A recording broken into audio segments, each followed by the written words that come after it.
And I've got my chat up and I got some other stuff, but if you see something I missed, then let me know. Okay, and I'm going to have it up to, hi everybody, and welcome to the Oklahoma Council for Social Studies virtual conference. This is the first time we've tried this, but under the circumstances, we are working, it's free this year, so that's a great plus. And another plus is we get to have presenters we wouldn't normally get to have if we were in person. And so I'm Brenda Beamer Chapman, and I'm the OCSS treasurer. Welcome you today. And I put a link in the chat, and I'll keep putting it in case you get knocked out and your chat goes away. That is the attendance form, and you fill that out and you'll get a PD certificate. David Burton, our vice president, will send you a PD certificate in case you need that. And it also has kind of a little survey. It helps us with what you need. So when we're planning these things, we kind of know what teachers out there are interested in. And without further ado, I'm going to hand it over to Glenn, who can kind of introduce himself and get started. Awesome. Well, first of all, thank you so much. All two of you who are here today. I know it's 4:30 in the afternoon, and if you've already taught a full day of school, God bless you for hanging out with me and Brenda, because it's been a long day, I'm sure. So, and Mr. Houseman, your middle school, I see the middle school Cougar, Tiger, Wildcat, or whatever that is. Awesome. You're my people, by the way. So this is Me too. Yes, I love middle school. This is me inside on days like today, even if it's just the five of us. And Rowdy, by the way, if you see that in the participation list, Rowdy's my dog. I've got her off on the Chromebook just to make sure I'm not screwing stuff up.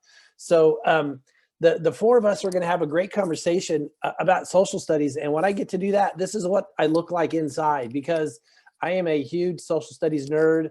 I love maps. I've always loved maps. I've geography, and I read National Geographics and encyclopedias about the Civil War. And like, who does that? So this is who I am. And beyond being a social studies nerd, I work at a place called ESSDACK. It's an educational service agency in Hutchinson, Kansas. This is my contact information. And deep down in my heart, even though I work at an educational service center as a social studies consultant, I consider myself deep down a middle school social studies teacher, because that's where I started. I taught just south of Wichita in a suburban school. I taught 7th and 8th grade American history and Kansas history. I taught some reading. I went on and taught some college, and now I'm doing this. And I love it, because I told Brenda, first of all, I don't have to deal with parents, AV hybrid schedules, homework, wearing a mask, nothing. I'm working at home for the last 10 months. And so, and talking with social studies teachers, how cool is that? So I will share this again at the end of the day. If you have questions or want to comment a little bit more. I don't know if you, either of you know this guy, James Lowen. Brenda's nodding her head. And if you haven't read, I'm not going to tell you guys to read this book because it's school, and you, like, maybe this summer, read this book if you haven't. Lies My Teacher Told Me, James Lowen, he wrote this about 20 years ago and basically says, we don't do our jobs very well. We can do them better. And he noticed this. He said, wait a second, Glenn, you're like a little girl inside when you get to talk about social studies, but most of the kids that you teach aren't. And why is that? And so one of the things that he talked about a lot in this book and other places is the fact that kids don't hate history. They hate the way we teach it. And this is one of the reasons why.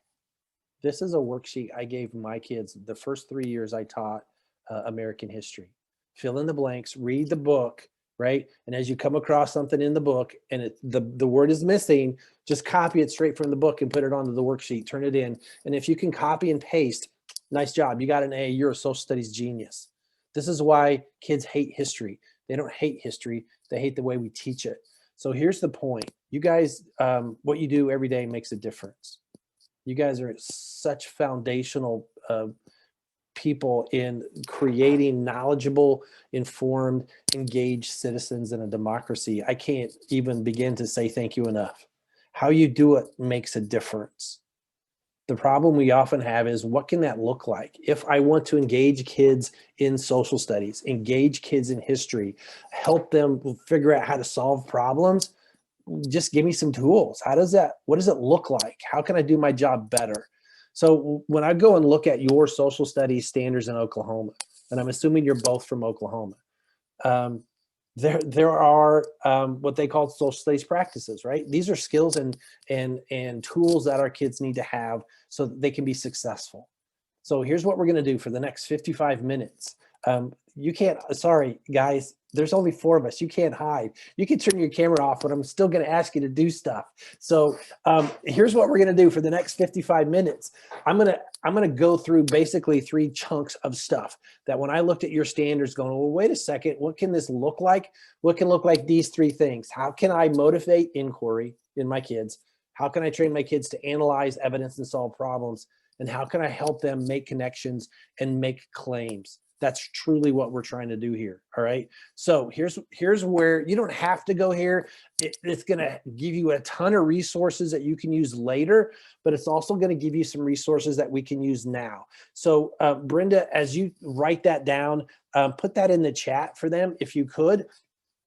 And let them, you guys can just click on the link in the chat, or you can try to type this out in another browser. So sort of like move the Zoom window over, open on another tab in your browser and go to this website. You should see something that looks like this. And you can see across the top, there are 4 tabs. So we're going to be messing with each of these tabs between now and 5:30 when we're finished. All right.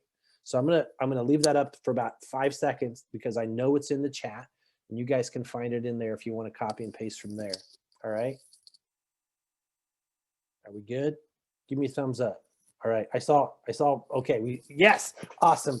Okay. So we're going to start with motivate inquiry, and we're going to start with some primary sources and some stuff that maybe we're not used to. So I'm going to ask you to do some things, and you can do this in the chat or you can unmute. And either one I'm okay with. So if you put the answers in the chat, awesome. If you want to unmute and just yell out the answers because it makes you look smarter, absolutely okay with that too. So here's your task. I'm going to show you 6 objects. Your job, 6 primary source artifacts. Your job is to answer this question. What do all 6 of these things have in common? Right? That's the prompt. Now, here's what's going to happen, because you'll see in just a second that it's not just like, oh, that's the object. No, part of this is also trying to figure out what the object is. It wasn't going to be that easy. Sorry. What do all of these objects have in common? Your first task is to start asking questions about the object itself. So I'm going to give you some information because you only see the image on your screen. All right. So again, this is a hook activity that will motivate inquiry. It works. No strategy works for every kid, right? And especially if you teach middle school, they're punks one day and awesome the next. You never know what kind of kid you're going to get, right? So this does work. Trust me. So here's what I need you to do. Think about what this object is. Here's some basic information. It's about this big around. You see my fingers? It's about 1.5 inches in circle diameter. On the outside is black leather. It's got metal on the inside. It's like a little springy thing. So if I squeeze it together, it springs back apart. And inside is like lamb's wool, something soft like that. All right. So in the chat, your job or unmute is to like make a guess. And Brenda, you have to play too, by the way. All right. So in the chat or unmute, give me a guess as best that you can what this is, because we're going to go through this pretty quickly because we only have an hour. Guesses in the chat or unmute of what this is, or questions, more clarification. Is it some kind of buffing tool? A buffing tool. Like why do you think it's a buffing tool? Just because, I mean, it, like the pad looks like it, you know, would be to like buff out some sort of metal. Okay. Or, yeah, used to smooth things, something like that. Okay. So Becca, we got extra people in here. Awesome. So I didn't see you in my little screen. So Becca, yes, something to protect something, to smooth things. Percy is like, I honestly have no idea. So yes, absolutely. If you have no idea, I'm okay with that. It's going to get a little harder, Percy. Is that your first name, Percy? Am I saying that right? Just nod or tell me the correct one. No, that's my last name, Piercy. My first name is Sarah. Oh no, she's locked up. Am I locked up? Chris. Okay, you guys know each other. So, all right, Yes. You're gonna work together. And you locked up just as you said your first name. So I didn't. Sarah is my first name. Okay, awesome. So she's very honest and says, I have absolutely no idea. I'm okay with that. It's gonna get harder because I'm gonna show you more stuff. All right. So start to think about what it might be, and then obviously start to think about give me your guesses, but how it might relate to these other things. Here's the second artifact. Now you can see on the screen what it looks like. This is how big it is. It's about this big, like 3 inches tall. It's made out of metal. It's solid metal. So you like pick it up and turn it over. You can't like, it's not hollow. It's solid metal. You notice at the top, it's kind of got like a little loop in it. So that, you know, you can like stick through it or your finger or a string or whatever. All right. So Mr. Houseman says a cowbell. That's a great guess, but again, it's solid. There's nothing inside that's going to ring. So it looks like a cowbell because of the shape. A cymbal or something, says Brenda. All right. You start to see how this is going to work. Now, keep in mind, we're going super fast. This activity would take you a class period because you would put kids in groups, even either face-to-face or online. We can still have groups. They'd all have their own piece of paper or their own Google document that they would share. Paperweight, nice. Sarah, you and Brenda both were thinking the same thing. We would put like Brenda, Mr. Houseman, Sarah, and Becca all in group. And we would have a shared Google document. You'd be typing on that if you were in this kind of situation. If you were in a face-to-face classroom, you'd have to like, I don't know what your rules are. It could still be a Google document because you couldn't get close to each other, right? With the distancing stuff.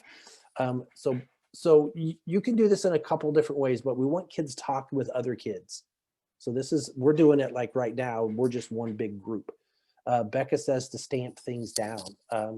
Becca in the chat, why do you think stamp things down? Because of the weight or because of the shape or like one of those wax stamp thing? Is that what you're talking about?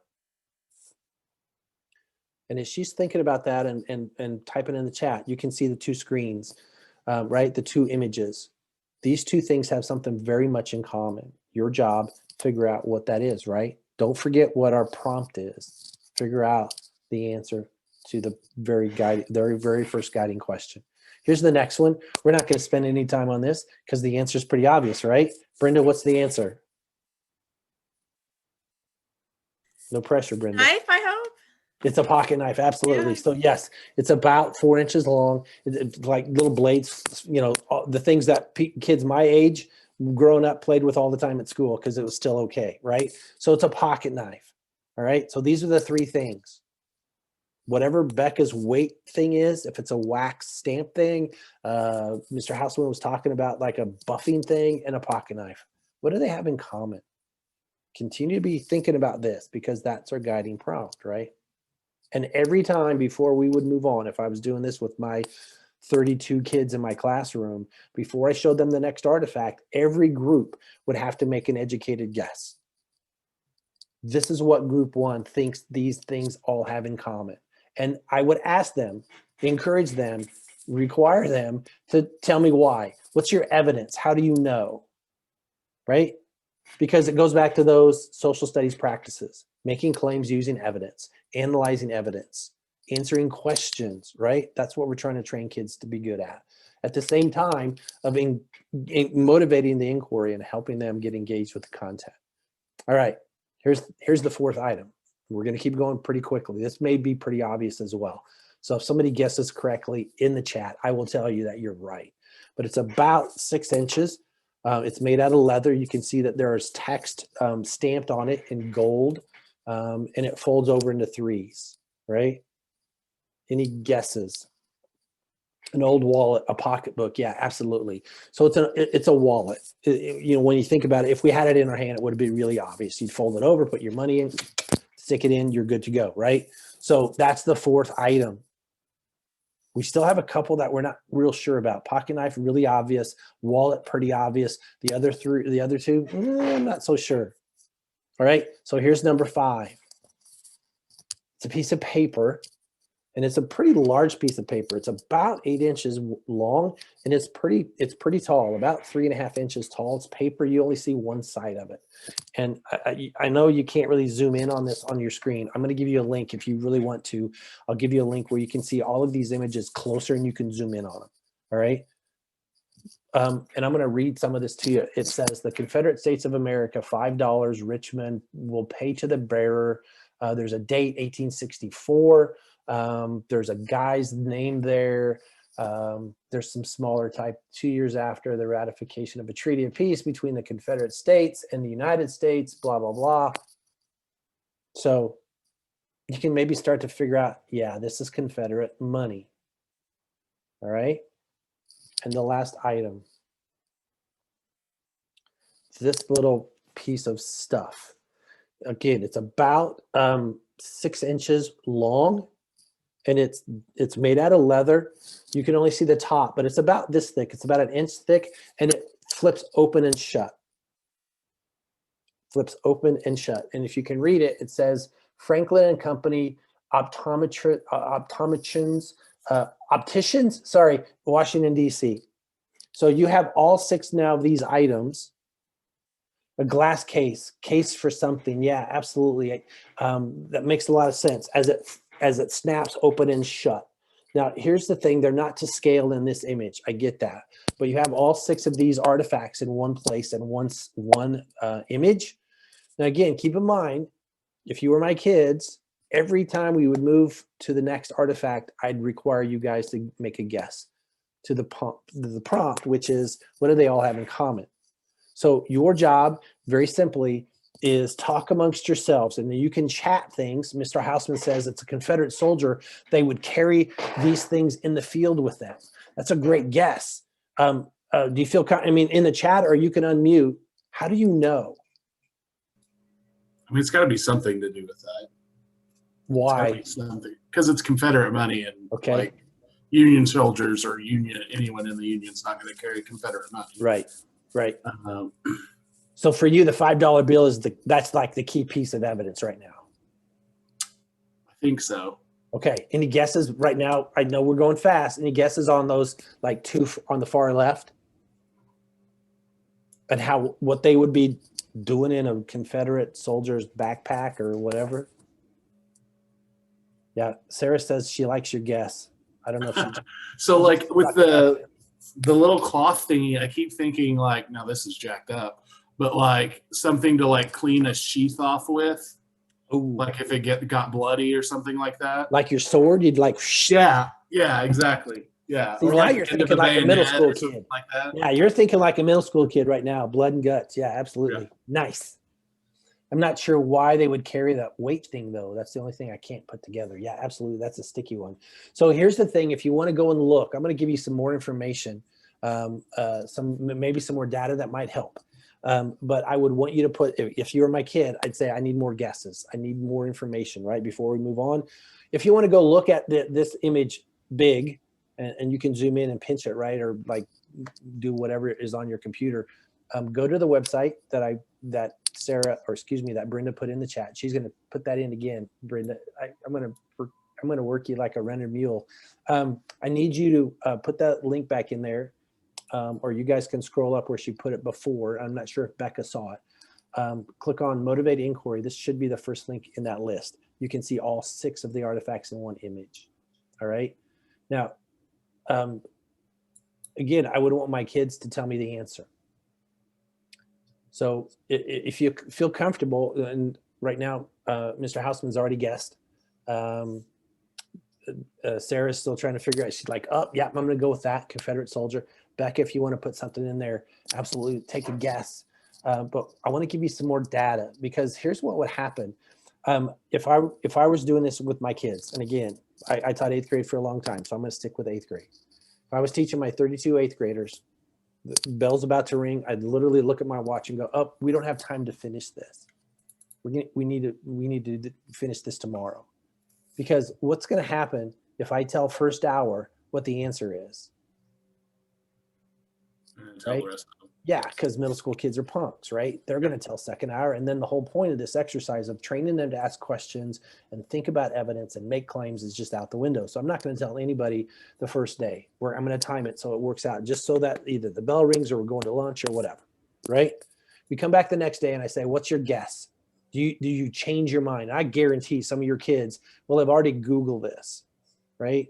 I guarantee it. They will take pictures of this. They're going to go out and get Google to help them find it, and they will find it because it's out there. And they'll come back and they'll be all like, ha ha, I know the answer. And I'm going, ha ha, you did homework without me telling you to. Nice job, right? I'm okay with that. So here's some more information. I would say, well, just double check, because I'm going to give you some more hints. Here is some more hints. I want to show you where these artifacts were found. I want to show you literally the scene of the crime. This is where these artifacts, they didn't find these artifacts. These artifacts were in this particular spot right here. And there are a couple tools that you can use to do this sort of thing. I love this particular piece of software. This website, it should be in your tool belt. If you've not used Google Arts and Culture, you need to write that down. Now this is being recorded, so you can always go back. And the website, by the way, will also have this presentation on it, so you can always go back. Google Arts and Culture is your best friend. This is basically a online digital museum of hundreds and hundreds and hundreds and hundreds of museums around the world. One of the things that they have done is to collect a lot of information, including 3D virtual tours of the scene of this crime, Ford's Theater. Now, if you haven't figured this out already, I'm going to give you some really obvious hints in just a minute, right? But you can take your kids literally through Ford's Theater in 3D virtual reality. Now, how cool is that? That I can start taking my kids and take them to the place where these artifacts were found. You can also go to Google Street View. A lot of kids, you guys, like, I'm on my phone, I want to see what this looks like. I can go to Street View on my Google map. But guess what? Google has not only just driven around all the streets in the world, including, by the way, Washington, D.C., but they've also literally walked through many buildings.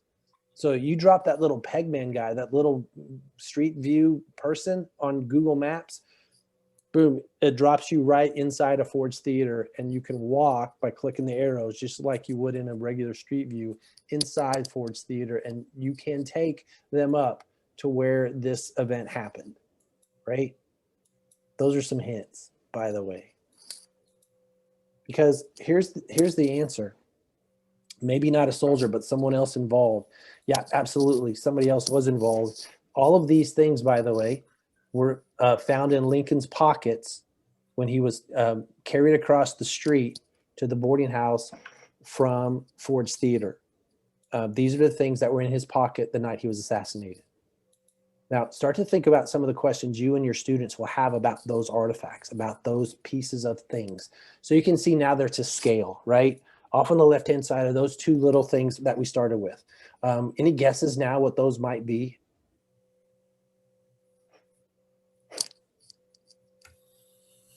The little spongy thing, the Buffy thing that you were talking about, Mr. Houseman? Yeah, truly, it's the clean stuff, but not the bayonet. Those are glass cleaners. Glasses. Yeah. Right? So I take my glasses, I grab this, right? So he had that in his pocket. You also noticed that glasses case, absolutely. He had actually two pairs of glasses. One was broken. I can empathize with that, right? He had a broken pair of glasses and he was wearing that broken pair. The weight, you can see the size of that. It's a watch fob. So he had a watch chain across in his pocket, like from one side to the other. One had a watch on it. You could grab that chain and pull out your watch and look at it. So it's almost like an ornamental tie. The question about the money, why the Confederate $5 bill? How cool is that to start asking questions like, why would Abraham Lincoln have a Confederate? Because literally, Mr. Houseman, what did you say? Nobody on the Union. Nobody would, yeah. Except the leader, except their president. He did. What the heck? So we can start asking kids to think about different questions they have, but then ask them to start to, like, what are some possible answers to questions I have that I want you to think about? So which items surprise you the most? Probably the $5 bill. What stories are they going to tell? What items tomorrow, big day? I don't know what your political leanings are. I have one president leaving and one president coming in. What are in their pockets, do you think? And why would they carry those things in their pockets? Those are the kinds of questions that help connect past and present, but also start to train kids to be more curious about what's going on. Here's some other things that you can do with this particular activity, and it works. We're using Abraham Lincoln, but throw in just about anybody in this, like, sort of photoshopped image. I don't think this is true, but this is Abraham Lincoln taking a selfie. If Abraham Lincoln carried a phone in his pocket, what would be on his phone? So start to think about the kinds of stuff that's on your phone. So this is my phone. We can create templates to start to think about what might be on Abraham Lincoln's phone. It's a different way to ask questions about that particular period of time in a way that your kids make sense. Who would he have been texting, emailing? What apps would he be using? Who were in his contacts? Maybe that would explain that $5 Confederate bill. I don't know. But we can start using this as almost an exit ticket or a summative assessment, because the kids can't put something on there unless they have evidence to support why it would be there. Who would he be texting? Oh my God, maybe he got a text and did answer it from other people who are being attacked that same night. Holy crap, get out of the theater. People are being assassinated across the city and being attacked. Get out of there. Where's your Secret Service? Those are the kinds of questions and stuff I can have my kids mess with. There's another tool that I think should be in your tool belt. It's called Chronicling America, and it basically is virtual digital PDFs of thousands of American newspapers. Chronicling America. And again, all these links are on the website that Brenda shared with you in the chat. You can always go back and get this. It's from the Library of Congress, and it is like phenomenal, especially if you're teaching 1800s, right? Because you can go back and get newspapers from all sorts of events. Can I go back and see what newspapers said about the Lincoln assassination? Absolutely. And how about we start to find newspapers from different perspectives? Because this one is more a pro-union newspaper, even though it's from Nashville, Tennessee. The rebel fiends at work. Both the president and Mr. Seward are dead. Holy crap, this is terrible. Or we can find another one. Yes, awesome, glorious news. Lincoln's dead, way to go. And Lee, oh, by the way, defeats Grant. Nice. So, 1865 fake news, big time, right? As we start thinking about having kids look at primary sources and be media savvy, we can start looking at newspapers from both today and 1865, for example. Chronicling America. Here are some other examples, because we're going to go fast. I want to show you at least two other things before we go today. Other ways that you can, depending on your content area, of the kinds of artifacts that you could use with your kids. This is if you're teaching ancient world. And I don't know if anybody here live is, but if you're watching recorded versions of this, you might be teaching world history. This is Ötzi the Iceman, this guy frozen in a glacier on the border between Italy and Austria. And these are all his things that he carried with him. It's 3,000 years old. So, and oh, by the way, he didn't just freeze to death. He was probably murdered. So this is now Austria CSI. How did he die? How do you know? What's the evidence? And there's lots of stuff out there that you can go and find about this particular guy. If I'm teaching current US world, these are artifacts, some of them from the June 6, 1944 D-Day. Just some really kind of weird things that freak your kids out, but how awesome is that we can start to do that? And there's lots of artifacts out there that you could go and find. Google Arts and Culture is a great place to start, because they have images of lots of artifacts. All of these links, again, are on the website that we've been sharing with you. This is another pockets.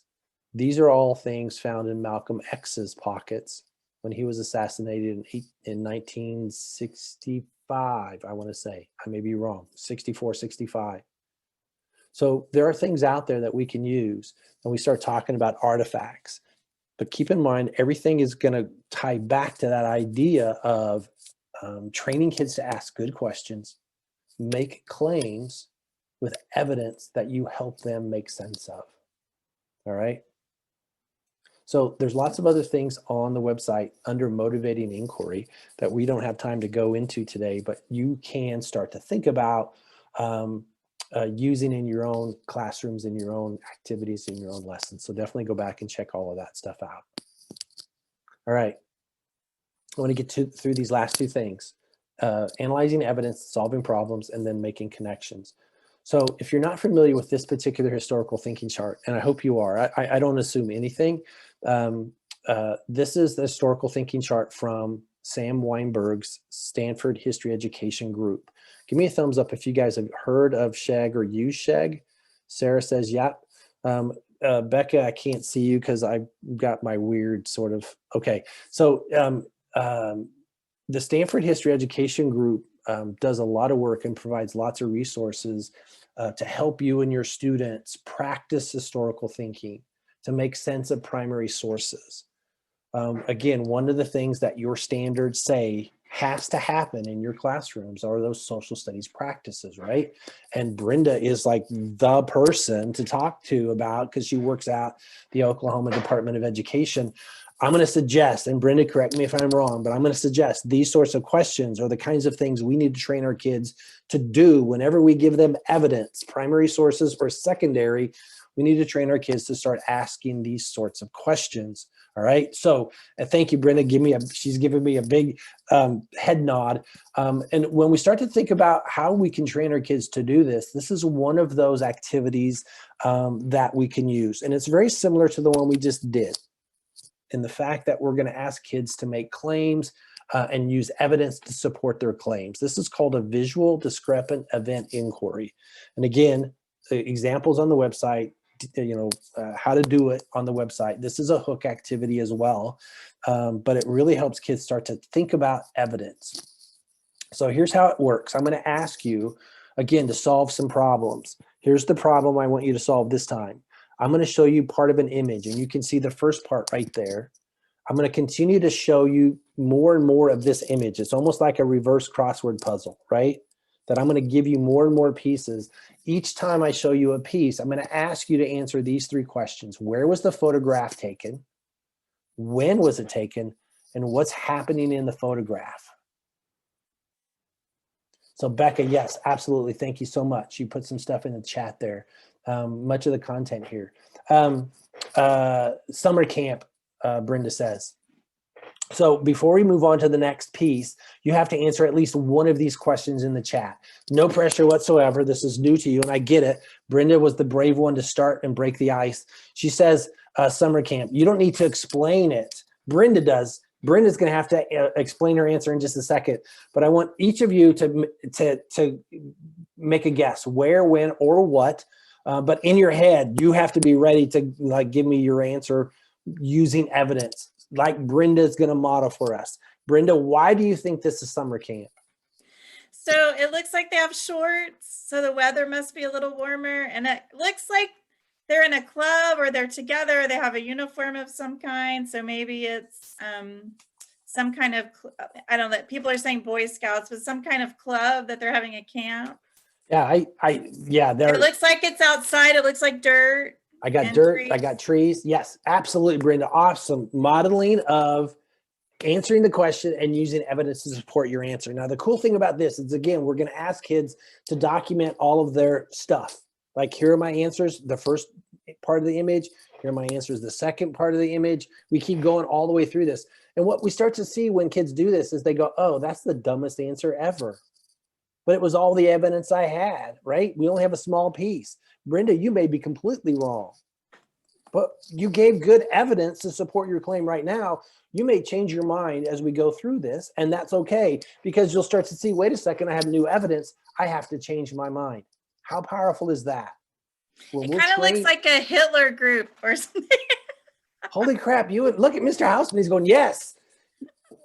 A Hitler group. Exactly, I think it's a Hitler youth group. But I say that, and it's going to be some U.S. youth group, and it looks like. Well, the guy on the right, take a look at that guy is serious, right? Yeah. He's got the pose. He's working the guns there for sure. So Becca said that was my first thought. Laugh out loud.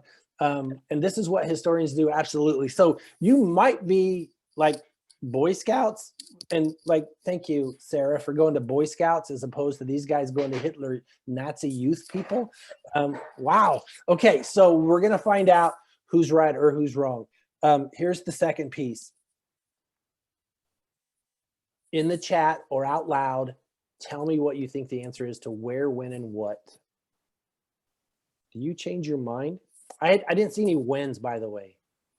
So it's black and white picture. I know that doesn't really today really tell us, but I think this really is a black and white picture. So that would kind of help us date it, I think, maybe. So Brenda, give me a guess on the date. No pressure. 50s? Okay. No, it's got to be 40. I mean, look, 40s. there's two gentlemen that are sort of calling themselves out, so to speak. There's some obvious behavior here. Is that Yeah. what you're saying?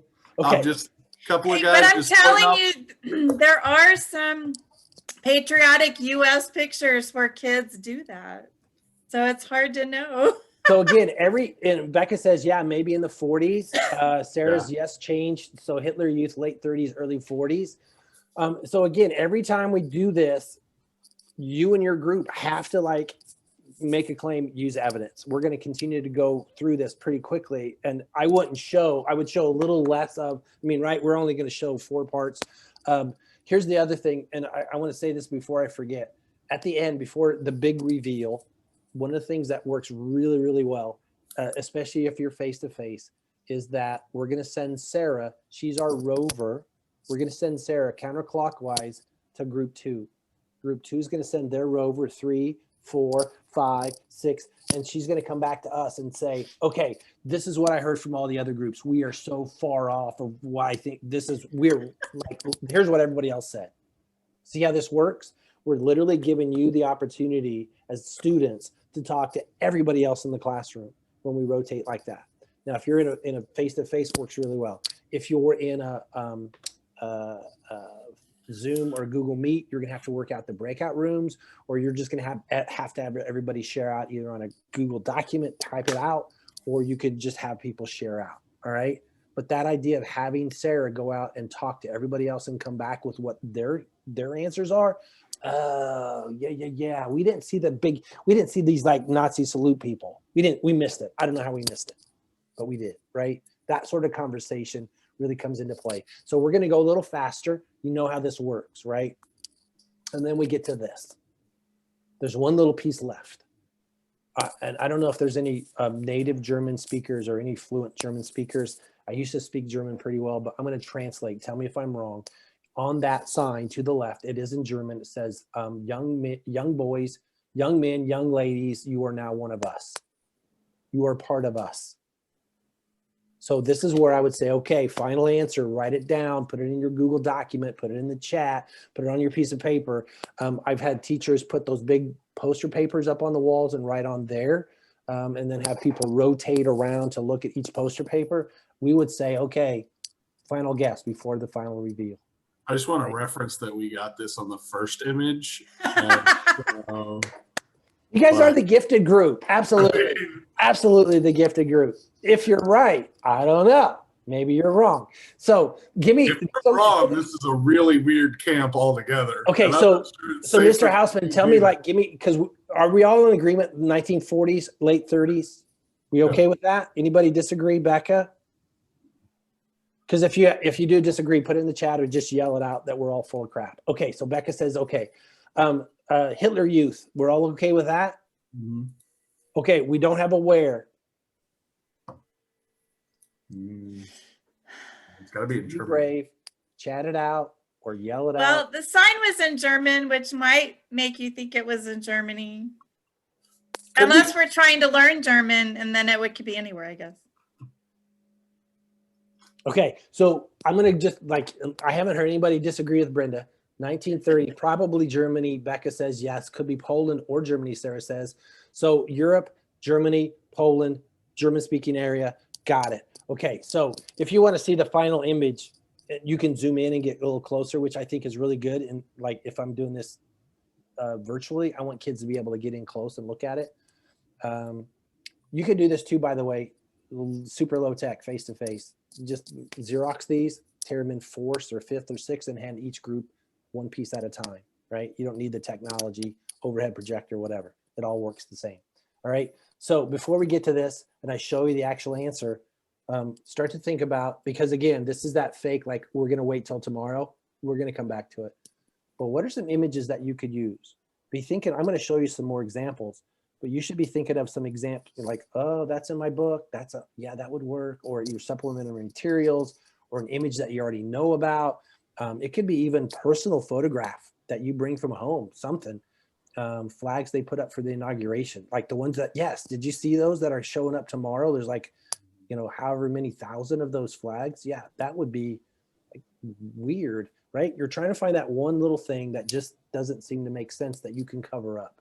So we're not going to go through the process, but in your own head, answer the question, where, when, and what. I'm going to give you about 5 seconds. We're right on time, I think, Brenda, right? 5:30? Yeah. Okay. Yeah, we're good. Yeah. Okay. So about 5 seconds, where, when, and what in your own head. This is 1864, Cold Harbor, Virginia, a year after the battle. And it had rained hard enough that the shallow graves were getting washed out. And these former enslaved persons, contraband they were called, were hired by the Union Army to rebury these soldiers. Now, first of all, it's kind of like your middle school kids are going to eat this kind of crap up, right? Just because it's gross and there's skulls and stuff. But they would not have expected that from I this, wouldn't. right? It's discrepant. It doesn't seem to make any sense. If you're teaching world history, I love this. I never would have thought about it. My daughter, who's a medieval historian, go figure, because that's where the money is, right? She shared with me this idea of knights in the Middle Ages fighting snails. This is the weirdest thing, and nobody can figure out why. In hundreds of manuscripts, they have these images of knights. Do a search. You can go right now, Google search, knights, medieval snails, and you're going to find all of these images, and it is like the most bizarre thing. Here's another one.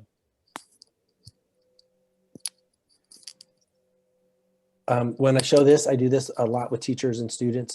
I get a lot of suffragists,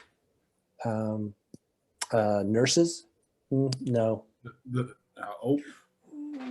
was close. Mr. Houseman was going to say something. What were you going to say? I was going to say the first episode of the next season of Handmaid's Tale, but Oh, nice. Yes, I hadn't heard that one before, but no, it's 1928 KKK March, and there's some we can't really figure out because Library of Congress, Smithsonian African American Museum of History and Culture, and a couple other places they can't really agree on 1926 or 1928 or 1925.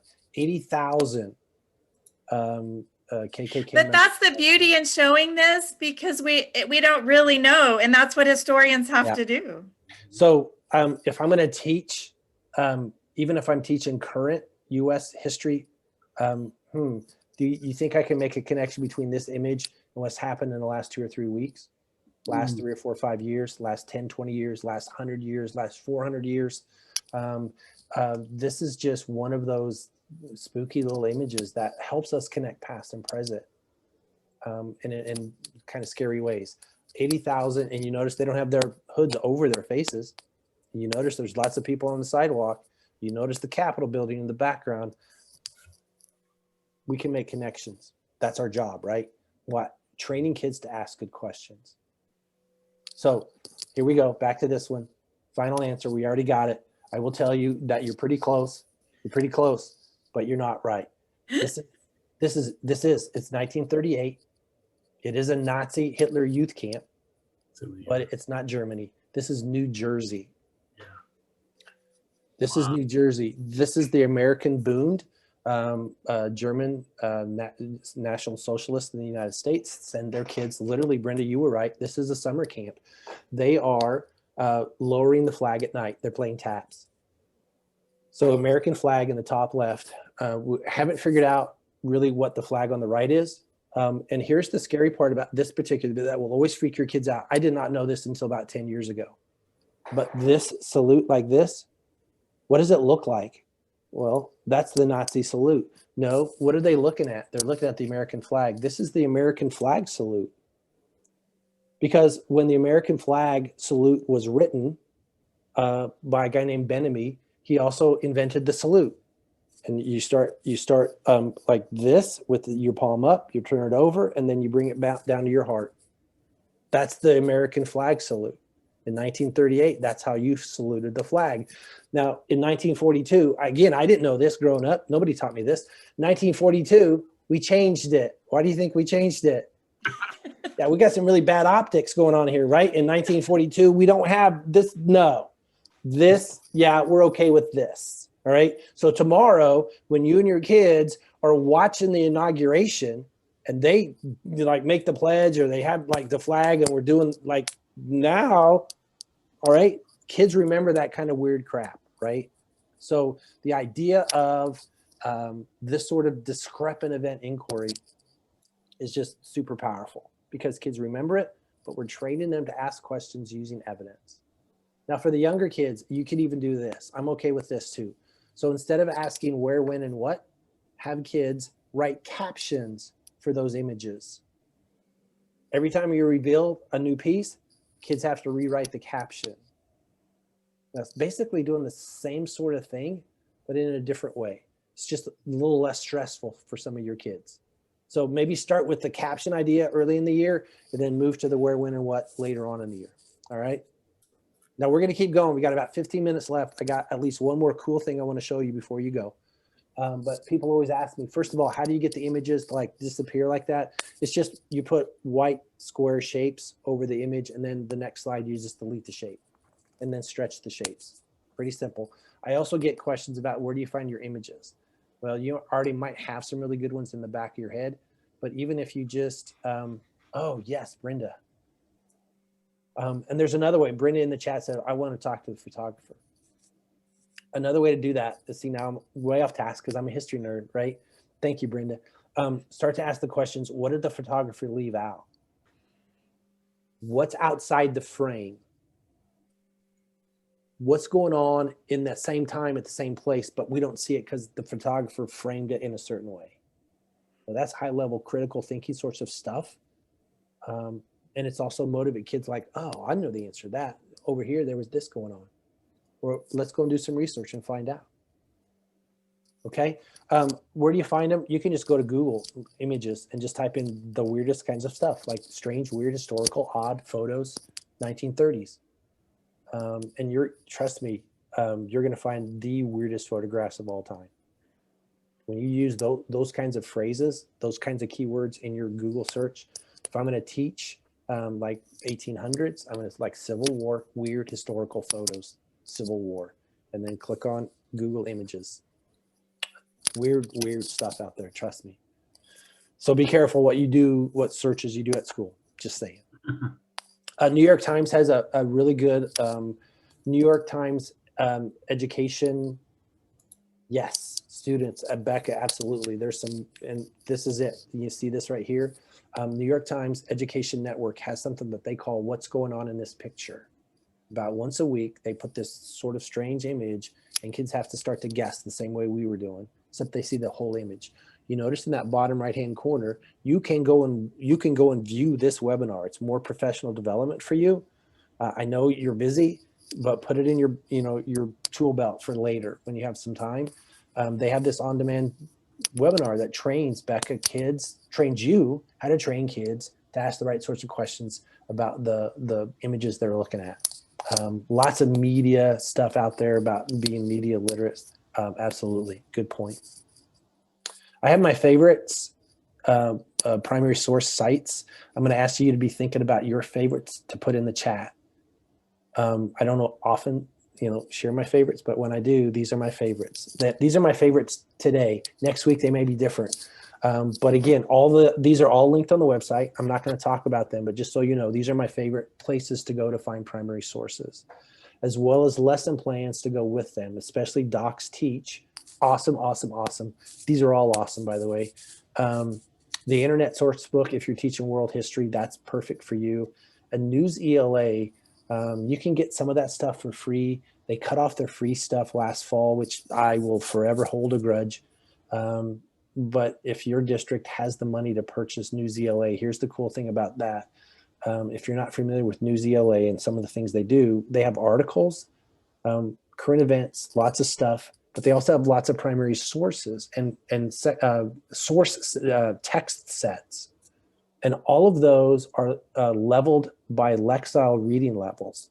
So if I'm teaching 8th grade kids and I've got a 3rd grade reading level, I can still have my kids mess with the primary sources because News ELA will lower the reading level, structure it so that 3rd grade kids can like, oh, I get it. Even though I'm 13, I read at the 3rd grade level. I'm not going to say it like that, right? But I can give this to a kid and they can still access it. All right. So those are my favorites. In the chat, I'm going to keep going. I'm going to skip some stuff so I can get to my favorite, which is a pie chart. in the chat, put your favorite archives. If you have one that you want to share and you're willing to share. Okay, CSS, Brenda there's some cool primary sources on that website, or some places, some stuff to It's the find. Oklahoma Council for Social Studies website. We've put things from all the places you've mentioned. Awesome. Okay, so lots of stuff that I'm not even going to talk about. You see all this cool stuff we're just flashing by? It's all on the website, so go there and get it. It's really good stuff. You're just going to have to believe me. 2 things before we go. We got 10 minutes. I want to show you one thing, and then we're going to do the second. All right. The first thing that I really, really like in helping kids practice making connections and making claims is to use something called Jamboard. Give me a thumbs up if you know about Google Jamboard. Brenda does. If you know about Google Jamboard, you can skip this, right? Just like sit there quietly and look smug, Brenda. Google Jamboard is basically an interactive whiteboard. So go to this website, if you could. I'm going to leave that up there. And Brenda, if you could type that in really quick, it gives you an idea of what I'm talking about. Lots of ways to use this. And on the website, I gave you 4 links of strategies of how other teachers have used Jamboard. But you can see, if you go to that website right now, and I'm not going to go to it, it looks just like this. Basically, if I'm going to start with that, remember that 1928, 1926 parade down Pennsylvania Avenue, 80,000 KKK members. So we start talking about white supremacy and white supremacists in the United States. Here's my question. I need you guys to think about, how has white supremacy always been part of who we are? And I need you to, again, on this interactive whiteboard, you can get sticky notes, text, photographs, whatever, but this is really structured. I need you to give me your opinion and make your sticky note orange. You don't have to do it, but if you were my kids, this is how it would work. What's your evidence? And what's a question you have? So you see how this is all sort of structured out there in terms of the Jamboard. And you can go in there right now. This is editable, right? It's interactive. Everybody has access to it. And as soon as kids finish their answers, I'm going to lock it down. So then it looks like this. This is what one teacher did a week ago to talk about the insurrection at the Capitol in Washington, D.C. Here are 2 images. We're going to talk about the images. And again, you see in the bottom left-hand corner, I see, I infer, I question, I feel. And we're giving kids the opportunity to provide some feedback specifically about some pieces of evidence, making claims and making connections. So Jamboard is just really cool. And again, if you're interested, there are some links on the website that we've been messing with today to show you ways to do that. Here's another one, just use them like ancient world history. We can do some evidence analysis on Jamboard, and then it's saved. And I can give feedback. It's awesome. Okay, we're running out of time. I talked too long about Jamboard. Here's one of my favorites. It's called a pie chart. I won't tell you how I learned about pie chart, but it involves Nathan McAllister. Brenda knows who Nathan McAllister is, sawing off a cow's leg in his 8th grade American history classroom. So every time you think of pie chart, think of an 8th grade American history teacher sawing a cow leg in half with a Civil War era surgeon's kit saw. It's like, oh my gosh, blood splattered everywhere. But here's the pie chart. Here's what I'm going to ask you to do on a piece of paper. If you have a piece of paper handy, pull it out, grab a pencil. I need you to do something for me. First thing I need you to do is draw a circle on your piece of paper. And basically what he did was to ask his students to make a claim and then use evidence to support it. I love this idea, and it's the simplest thing ever. So I'm going to show you a very simple example. You can make it as complex as you want. Here's what I'm going to ask you to do. You need to divide your pie into 3 parts. I don't care how big or small the parts are. There has to be 3 slices of pie. Which branch of the government is most important, right? We're good about legislative, judicial, executive branches of government. Which one is most important? The only requirement, the only rule is you can't make them the same size. They can't be like all in thirds. In your opinion, which branch is the most important? So just draw like if you think this particular branch is the most important, make it like it's like 3/4, it's 75% of the pie. It's a huge piece of pie. Now, this could be used as a reading, pre-learning activity, but I really like it as a either a formative or a summative activity assessment at the end of learning. I want you to make a claim, and I want you to be able to prove your answer correct. So in this case, which branch of the government is most important? I think the most important branch is the judicial branch, because it's like controls everything. That's my answer. And here's my evidence, and I have to write it out. So I could have a Google Doc with a circle in it. I could have a piece of paper with a circle in it. There's lots of ways that you could do this face-to-face or remotely. But the key here is I want kids to come up with an answer, make a claim, and all they're doing is drawing lines, making pie slices. It's not hard, but it's high-level thinking, because now they have to justify why their slices of pie are the sizes that they are. Now, you could have think, pair, share. You could have small groups. You could have whole group. You could have people. I mean, lots of ways, right? You guys are professionals. You know how you might be able to use this. But you can also start to be like, wait a second. How about if I ask this question and you lived in 1787 or 1918 or 2020 when the election was held, right? So now it changes the perspective. What if we ask different groups of people? What if we ask Democrats, Republicans, people like, Lincoln Republicans, Southern, like Mississippi Democrats in 1865, right? So it changes the perspective. Nathan McAllister, who introduced me to this, asked his kids, the question they came up with that he wanted his kids to answer is, what was the major cause of the American Civil War? States' rights, economics, or slavery? Now, he realized later when he did this, that's probably a really bad question, because it gave kids the option to go, it's not slavery, it's states' rights. And all the evidence suggests it's slavery, right? So be careful about the kinds of questions that you ask and the language that you used. He still started using the same question, but he qualified it by saying, what was the major cause of the American Civil War if you were a Southern governor in 1860? And then he asked them, okay, so now what was the major cause of the American Civil War if you were that Alabama governor in 1895? Prove it. Now, it allowed them to use something like states' rights, but it was qualified by the fact that it was written by an Alabama governor in 1895 when the lost cause and the states' rights argument started to develop. If you asked that question in 1860, what was it? Slavery. We're doing this because of slavery. All the evidence from those governors would suggest that. So be careful about the language that you use. Here's another way to start to change this very same question. Which branch of the government is most powerful? Not the most important, but the most powerful.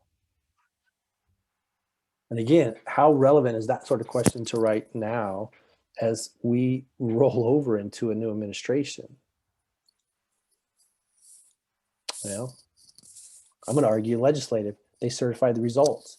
January 6th, Biden's president, Trump's out. Executive branch doesn't have any control over when he goes and when he doesn't go, right? So we can start to change this language. And I love the fact that you can start to change how many pie slices you have. You can give kids the answers they have to pick from. If I'm teaching, current world history, what are the main causes of World War I? Every kid's going to answer differently. I don't care how they answer. What I care about is, are they making claims using evidence?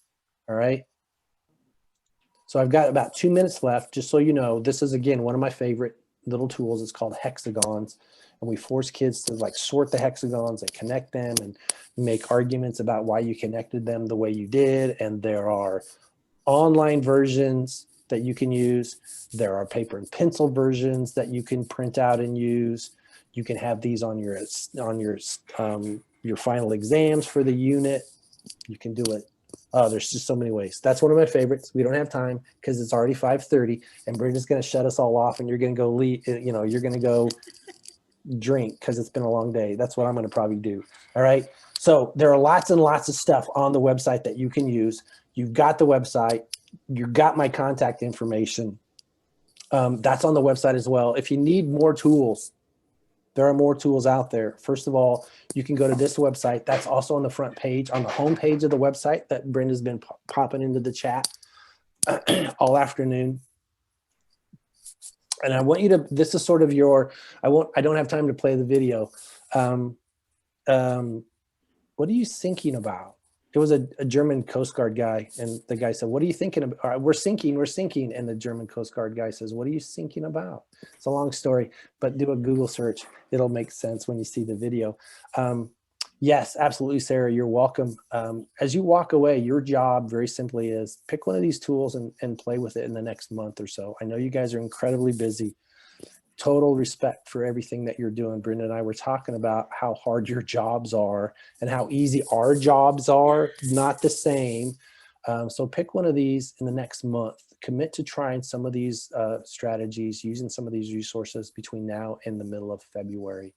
My contact information is up there. If you want to get a hold of me, you can always get a hold of me. I'd love to come to Oklahoma and talk further and give you more details, but it's 5:30, so I'm going to shut up. Brenda, thank you so much. Thank you guys. Appreciate it. Have a great evening. I'll hang around as long as you guys have questions. So once again, I posted in the chat the bit.ly that has the attendance form that you can get your PD certificate if you need it. It also has a couple questions on there for us about things to do in the future. But yes, Glenn and I'll hang on for a couple minutes if you want to ask a question. If not, thank you for joining us. Every session that was on at the same time today, which we had some good ones, will all be recorded and will be up probably. Give us 2 or 3 days to get them posted. Last Tuesdays are posted on the website already up. Awesome. So you give us a couple of days and we'll get these up and go, and we're putting them on our YouTube channel. So OCSS YouTube channel.